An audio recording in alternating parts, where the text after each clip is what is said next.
So what we find in our National Education Policy 2020 is that it talks about a policy which is trying to make a student a complete person. And it's described as well-rounded individuals who are competent to take up a sustainable livelihood, who have the sensitivity towards contributing to the country and the community at large. So it's our duty for each one of us who is engaged in the education system and teaching these students to deliver what is expected by the policy. And in that context, I would like to share with you that keeping in mind the fundamental principles, I'm sure that you must have all read what are the main features of the policy.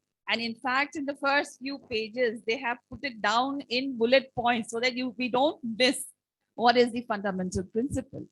Now, the whole of policy, if you look at it, talks about flexibility, putting students in the center of the education system. Though the deliveries has to be done by the teachers, teachers play a very important role.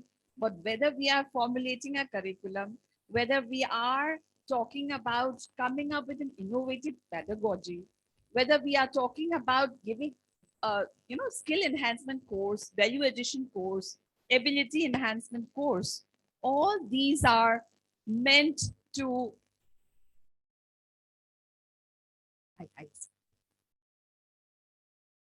so all these are meant to make the student competent and at the same time able to have that critical thinking capacity rather than focusing on just rote learning for the purpose of examination and get some good marks. Not like that. So we want a student who should come out from the education system being not just having a deep knowledge in one or more disciplines, but able to think critically, who have the capacity to solve problems, who have the capacity to contribute towards the society through the spirit of service. So unless we incorporate all these in our curriculum, we will not be able to produce the kind of a person which is expected by the national education policy.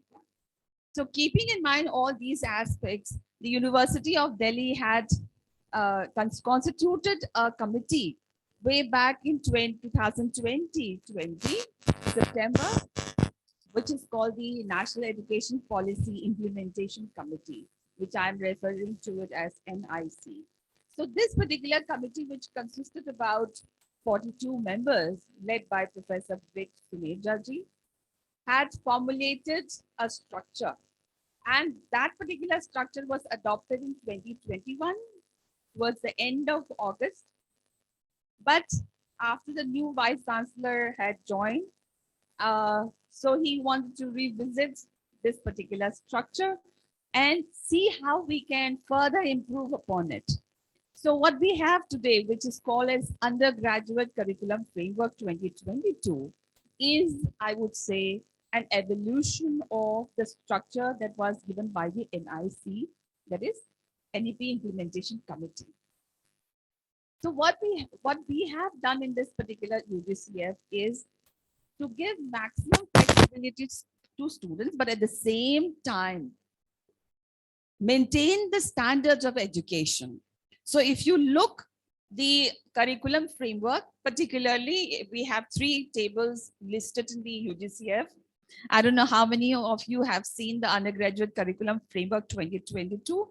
If you have not seen, kindly refer it to the Delhi University website, du.ac.in, and in their page there is a running notification so you can refer to it. So if you look at table number 3, there are 3 tables particularly referring to the structure. There is table number 3, 6, and 7. And table number 3 generally focuses on the honors course, honors programs. When I say honors programs, it means those programs where the core discipline selected is only one single course. It can be BSc Physics, it can be BSc Botany, or BA English, or BCom honors. So all honors courses where you have only one single discipline as a core, then we refer to table number 3 for the other aspects of the curriculum. In every semester, it has been attempted that a student studies more than 50% of the core discipline. So if you pick up any semester, you will find that the component of the core discipline is more than 50%. The rest consists of skill enhancement course, ability enhancement course, value addition course, and generic elective. Now, why are we giving these, range of courses, making it compulsory for a student? Now, if you go into it, what we find is that when you are looking at semester 1, you are studying 3 core papers. 3 core papers. If it is a BA English, then you will be studying 3 papers of English.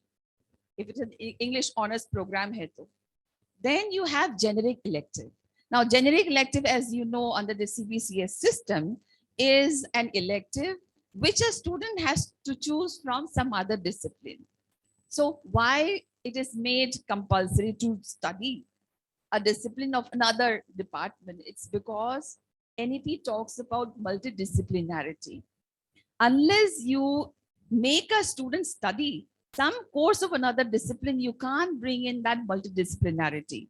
So when it becomes a credit course, say an English student will be able to pick up, say, computer application course offered by, say, Department of Computer Science, so that he or she becomes computer savvy.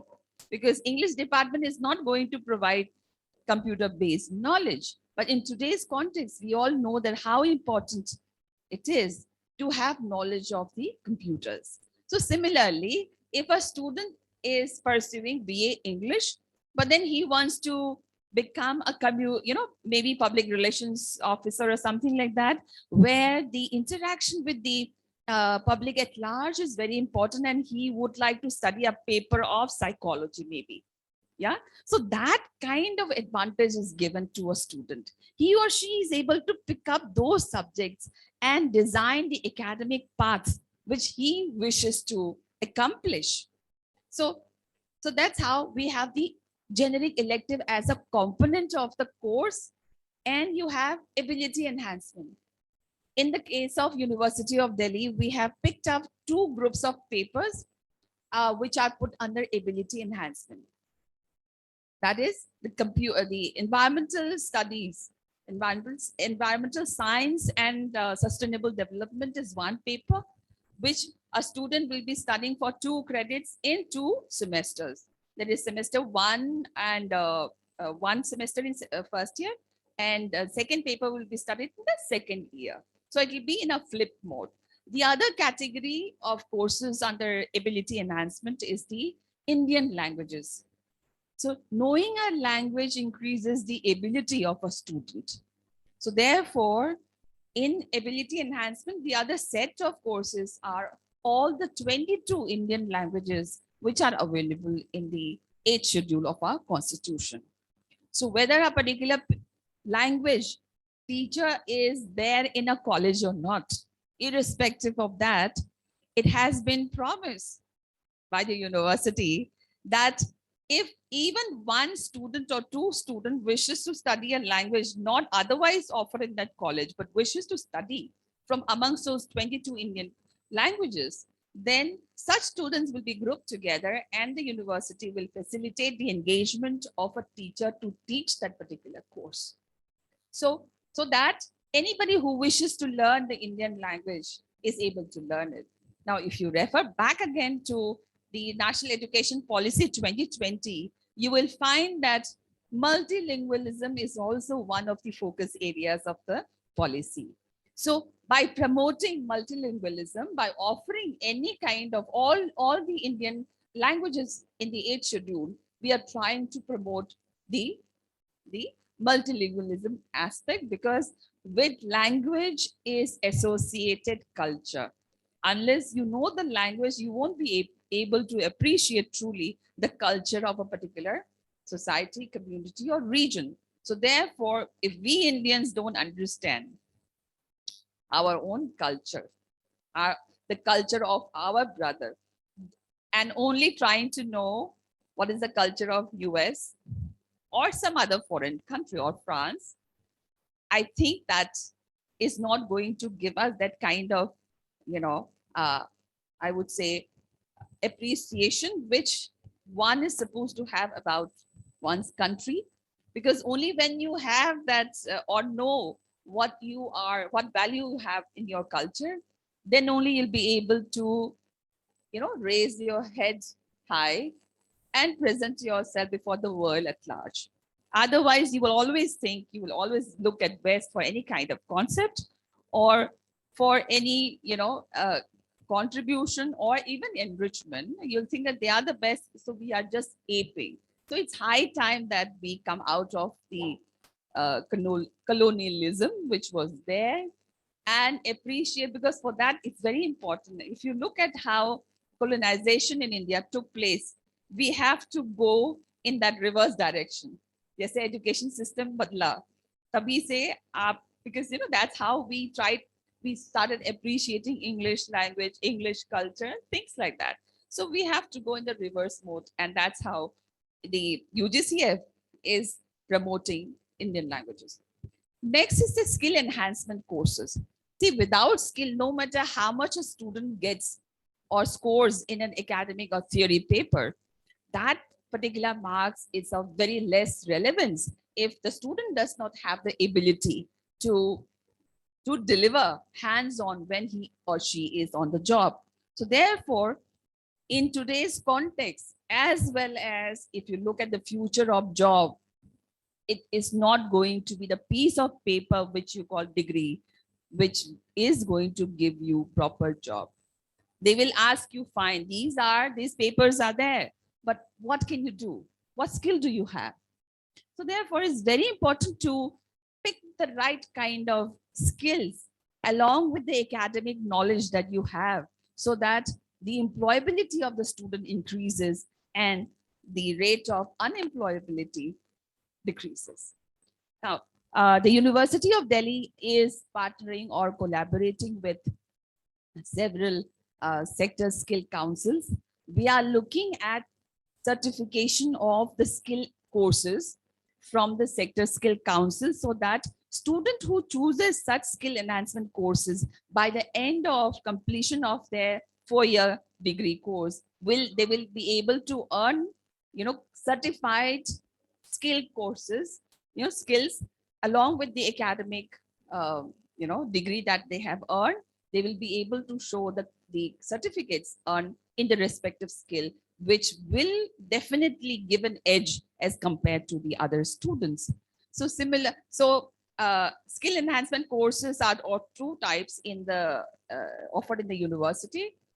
One type is where you are trying to give the skill of that academic, the core discipline. Say, for example, if a student is studying BSc microbiology, the skill enhancement course that particular department is offering are those skills which gives the student the ability to, say, work in a lab pathological lab. So he or she will be able to operate the equipments. He or she will be able to conduct those pathological tests by which he or she will be able to determine what kind of sickness the person is suffering from. Meaning thereby, what you are trying to do is you correlate what has been learned in theory with the skill enhancement course. Now, there are another set of skill enhancement courses which has nothing to do with the core paper that are being taught. Those skills are important, as I would say, it's a life skill you can think about. Say communication skill, say computer application skill, or say the ability to say make a presentation before or public speaking, you can say.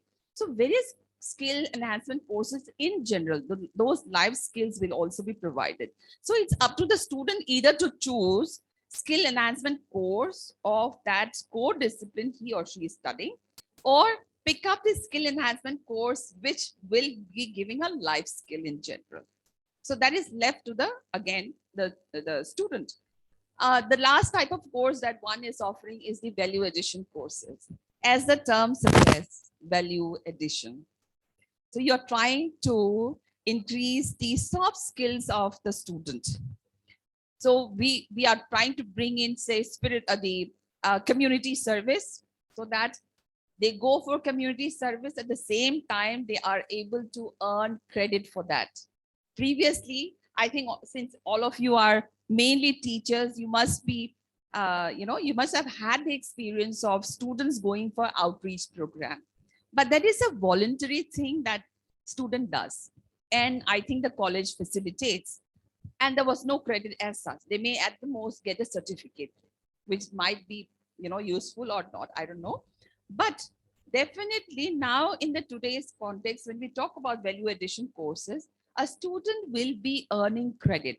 That credit will be counted for the purpose of earning the requisite number of credits to get a degree or diploma or certificate accordingly. So these range of courses are meant to develop a student into a well-rounded individual. So focus on an in-depth knowledge in one or more discipline with ability enhancement, skill enhancement, value addition courses. Now, let me also share with you that flexibility is also the theme of NEP. So that's why it's up to a student to choose one particular subject and then study and earn an honors degree.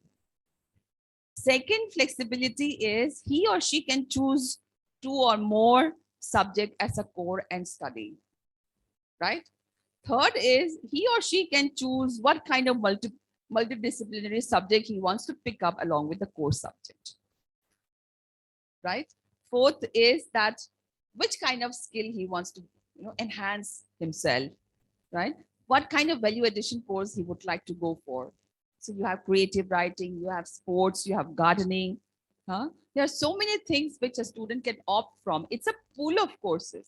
So skill enhancement course, value addition course, generic elective course, these are universal pool from which a student can study. So thereby a student is able to pick and choose and determine the path, academic path he wishes to traverse, right? Now, second thing which I would like to focus upon is that NEP also talks about giving emphasis on research. As we all know that without research in academics, you cannot proceed, whether as teachers in terms of promotion or in terms of seeking a higher grade employment. So there is always a research component which is there. Similarly, in the undergraduate program, which wasn't there before, though there are some colleges which do have research cells, but then that's not a mandated part of the course itself. Now, research has been embedded as part of the course. And since research has to be done in the 4th year, serious research in the form of writing a dissertation or doing an academic project, it's very important for the student to learn how to do research. So research methodology becomes a mandatory course for students who would like to go for the 4th year program after completing 3 years. So in 6th semester, a student has to opt for research methodology as a discipline specific elective. But in case, because students are sometimes drawn by or motivated by peers, so it might be possible that they might miss the bus. They might miss the bus of choosing the research methodology as a discipline specific elective, because in electives you have choices. So in case if he missed the bus, but then later on he makes up the mind that yes, I would like to go for the 4th year, then in that case he is given another chance of studying research methodology in the 7th semester. Now actually we wanted to make it mandatory mandatory for every student who wishes to go to the 4th year to study research methodology in 6th semester. But then it came to our mind, flexibility is the name of the game, and and students, you know, choice and freedom is prime. So therefore we thought, let's not close the door, let's keep an option open, and we can tell the teachers to orient the students that it is advisable that you take it here, because we can't say mandatory. Mandatory is the word, ek shabd hai jo kind of prohibited hai. You shouldn't be using it with NEP jo gel nahi karta hai, like oil and water. So research now has become a very important part. Similarly, we also know that NEP talks about multiple entry and exit. Exit ऐसा नहीं कि हर odd semester में exit नहीं है. Exit is at the end of even semester. Semester 2 के बाद, semester 3 के बाद, 6 के बाद, 8 के बाद तो compulsory आपका end ही हो गया, course complete हो गया. So when we talk about multiple exits, it is very important to keep in mind, if a student exits, what he or she will be able to do after that particular, what he has learned. So what we have done in the university is that we have requested all the committee of courses that when you are framing the curriculum, सबसे पहला चीज है curriculum standard का बनना चाहिए. That's the prime, you know, I think most fundamental thing. So we have requested all the departments and gave guiding principles that whenever you are making the curriculum, kindly ensure that out of the 6 core papers that you are offering in the first year, at least one should be an application based course. ताकि अगर exit हो जाए first year के बाद, कुछ application based knowledge मिलेगा तो ही वो आगे कुछ काम कर पाएंगे. Similarly, we also told them that when you frame or, you know, the skill enhancement courses, please come up with those kind of skill enhancement courses which will give the student an ability to get employed.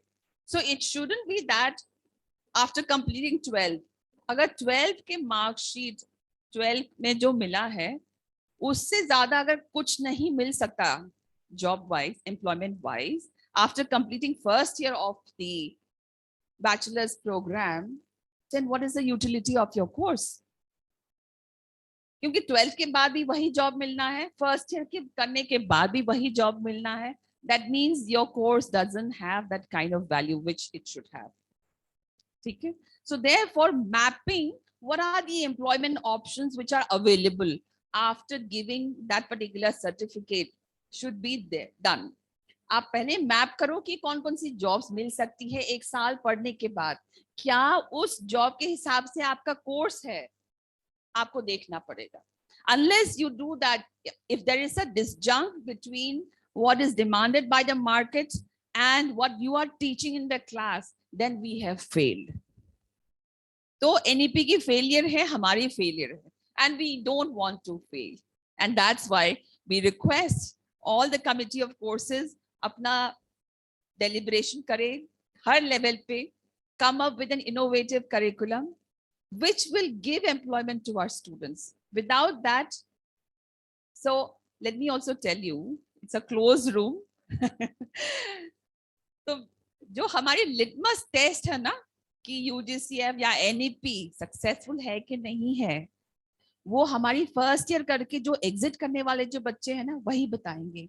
अगर हम successful हो गए, वो हमारी ambassador बनेंगे और हर student एक साल ही सही DU में पढ़ने की कोशिश करेंगे.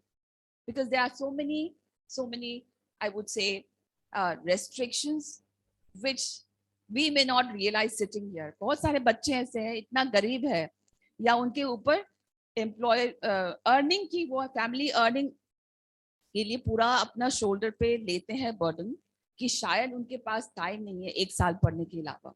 अगर एक साल पढ़ने के बाद भी अगर बराबर जॉब मिल रही है 12th के बाद, then it is of no use. So therefore, I take this opportunity to earnestly request each one of you to think about it, because after all, आप जो देंगे उसी से ही बच्चा बनेगा.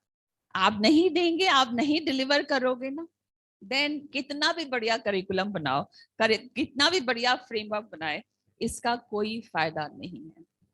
Because you are the ones, teachers are the one who are going to roll out this policy, who are going to make it successful. ठीक है, comfort zone से तो निकलना पड़ेगा.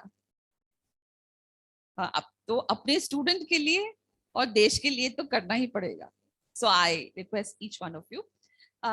Next point which I would like to share with you. Do I have time? 5 minutes. आप table पे tap कर दिए तो मैं खत्म कर दूँ. Actually, I can keep going. One thing which we also try to do is to bring internship, apprenticeship, projects, and community outreach. Because if a student wishes to exit after 1-2 years, say, 2 साल के बाद अगर exit करना चाहता है तो वो बैठ के स्किल एनहांसमेंट कोर्स जो है क्लासरूम में पढ़ना नहीं चाहेगा. वो चाहेगा कि जहां मैं जॉब करना है, जिस उस इंडस्ट्री में मैं इंटर्नशिप करूं, अप्रेंटिसशिप करूं, ताकि एग्जिट के बाद तुरंत उस तरह का जॉब मिले या उसी में जॉब मिले. So therefore, if you look at the curriculum, we have provision for choosing either skill enhancement course, जो बच्चा बैठ के ही पढ़ना चाहता है क्लासरूम में, वो भी बैठ के पढ़ सकता है. Option is given. In the alternative, student can also choose internship, apprenticeship, community outreach. But academic project can also be done, because many of the teachers who have project can associate with them students in that particular as a skill, as a project course for 2 credits in a semester. ये भी आप कर सकते हैं. So student can choose, and accordingly, again, flexibility. So to opt for skill enhancement or internship. But in this 3rd year, what we have done is that student can also go for research project. Initially, research का इतना नहीं होता है. So that's why if you look at 2nd year, research का option नहीं है. Internship, apprenticeship, project, oblique, community outreach है. So research becomes another option or an additional option in that category only in the 3rd year, because 3rd year the student become mature enough. They are also studying research methodology side by side, and they will be able to, align themselves what kind of topic they would like to choose for doing or writing a dissertation in the 4th year. So that helps. I would like to conclude by telling about the 4th year, that in the 4th year, there are 3 tracks available. ये नहीं कि बच्चा हमेशा dissertation लिखेगा, ऐसा नहीं है. Dissertation जो लिखना नहीं चाहते हैं वो एकेडमिक प्रोजेक्ट कर सकते हैं, और जो एकेडमिक प्रोजेक्ट भी नहीं करना है, डिसर्टेशन भी नहीं करना है, अपना खुद का एंटरप्रेन्योरशिप सेटअप करना है कि he or she wants to become a employer, giver of jobs, then in that case also that track is also given.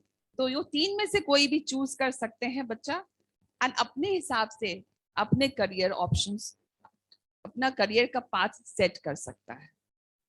So thank you so very much. If you have any query later on, I think you can mail me also. Kindly have a look at the UGCF, which is available on the DU website. Thank you so much.